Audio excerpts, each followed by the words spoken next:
Benedito, temos uma pergunta aqui no YouTube.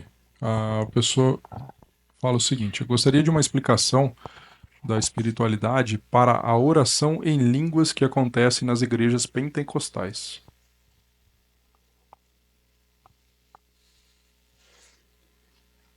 Bom, primeiro o Pentecoste, o processo, né, do Evangelho, das línguas e tudo mais, era um processo mediúnico. Aquilo que aconteceu naquele momento do Evangelho foi um processo mediúnico coletivo. Primeiro nós temos que entender essa circunstância e que eram línguas atuais, idiomas que existiam. Em primeiro lugar, isso, né? Agora, o que ocorre muito, e eu não duvido do processo da mediunidade e da interpretação de outro idioma de forma alguma. Agora, o que nós precisamos analisar se não é um processo de histeria coletivo, né? Nem sempre é um processo mediúnico, não é? Se isso não é um processo anímico da alma do indivíduo e como uma catarse, falando situações que não são idiomas e que muitas vezes são processos de uma catarse anímica do indivíduo. Então, são duas coisas distintas e eu não estou querendo dizer que isso ocorre em toda igreja evangélica. Eu não quero dizer que isso é uma histeria coletiva em toda igreja evangélica, mas precisa ser analisado ao crivo da razão. A fé nos convida à racionalidade, à pesquisa, à observação dos fatos, para se realmente aquilo é um fenômeno espiritual ou se aquilo é um processo de histeria anímica.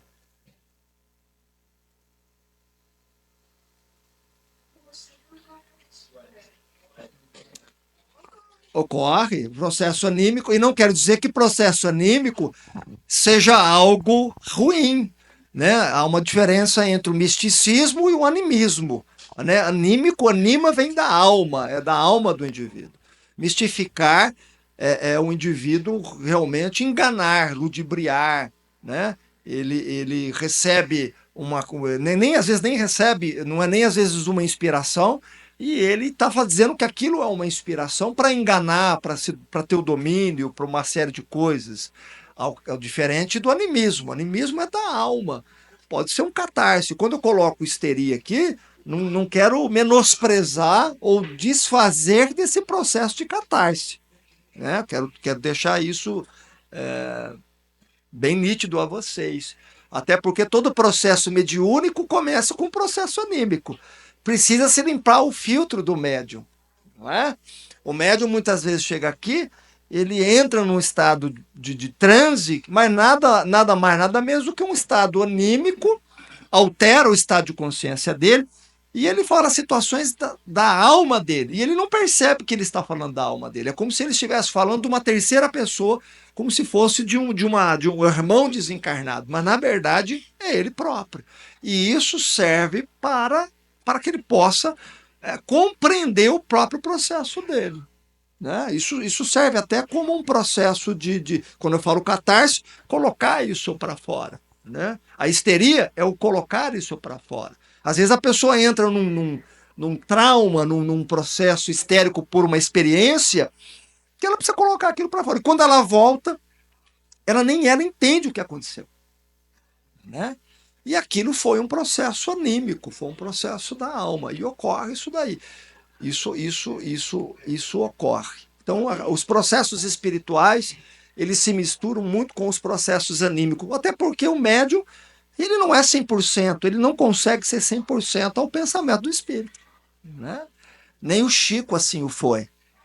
Um médium consciente, ele vai interpretar o pensamento do espírito, ele vai revestir o pensamento do espírito com o conteúdo da mente dele, do pensamento dele, para ele traduzir o pensamento do espírito. Então tem uma participação sim do médium. Ele é um intérprete, por isso que se diz, ele é um intermediário, né? Sendo um intérprete, ele vai interpretar aquele pensamento segundo o conteúdo mental dele. Quanto mais aproximação ele tiver, mais fiel ele é ao pensamento do espírito.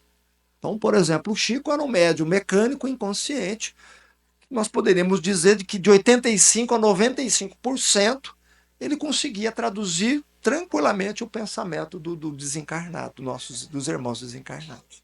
Então, eu não quero aqui colocar que esse processo que ocorre nas igrejas evangélicas são os mesmos que ocorrem nas sessões medianímicas da casa espírita, né? Até com espíritos, até com médiuns experientes. E é um processo natural. Então, não quero dizer aqui que isso é ruim. Agora, é necessário analisarmos todos esses fenômenos. E quando eu coloco na ótica de um fenômeno espiritual, eu estou querendo falar de um médium que interpreta um idioma diferente do que ele fala. Compreenderam? Então, é essa ótica que a gente precisa ter o cuidado. Mas nós não devemos ter o menosprezo, porque isso é importante, é bom e é saudável. Que é diferente do misticismo, né? O misticismo, o indivíduo vai enganar o outro, vai ludibriar o outro. E não deixa de ser um prenúncio de mediunidade, é um prenúncio de mediúnico, né?